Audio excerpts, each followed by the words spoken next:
আসসালামু আলাইকুম ওয়া রাহমাতুল্লাহি ওয়া বারাকাতুহু। দোস্ত বুজুর্গ, আপনারা দেখতে পারতেছেন এই বৃদ্ধ লোককে, যিনি দেখেন কত পরিশ্রম করে। রাস্তার মোড়ে দেখেন বাঁশ ধরে ধরে ধরে ধরে সে হেঁটতেছে।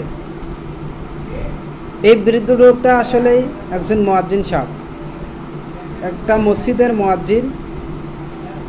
সে অন্ধ লোক, সে 5 ওয়াক্ত নামাজ আদায় করে এবং মসজিদে আসার জন্য তার বাড়ি থেকে মসজিদ পর্যন্ত বাঁশ এবং রশি বেঁধে সে মসজিদে সে বাঁশ এবং রশি ধরে ধরে ধরে ধরে সে মসজিদে প্রবেশ করে, যাতে করে অন্য লোকের সাহায্য না নিতে হয়। সেই জন্য সে এই সিস্টেম বানিয়ে নিয়েছে।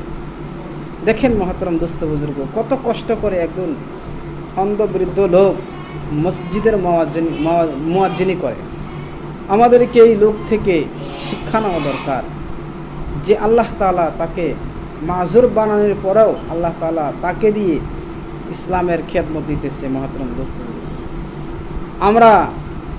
আমাদেরকে আল্লাহ তাআলা পছন্দ করে না। এইরকম কাজে আমাদেরকে আল্লাহ তাআলা পছন্দ করে না। কেন করে না? আমাদের নিজের গুনার কারণে আল্লাহ তাআলা আমাদেরকে দিয়ে এই কাজগুলো করায় না। এই জন্য আমাদেরকে এই লোক থেকে শিক্ষা নেওয়া দরকার। আমরা এত তন্দুরুস্ত হওয়ার পর, এত সহি সালামত হওয়ার পরও আল্লাহ তাআলার ইবাদত করি না। আল্লাহ তাআলার কাছে দোয়া করি, আমরা সকলে দোয়া করব এই বৃদ্ধ লোকের জন্য। আল্লাহ তাআলা যেন সেই লোককে দুনিয়া এবং আখিরাতে এই লোককে যেন কামিয়াবি দান করে।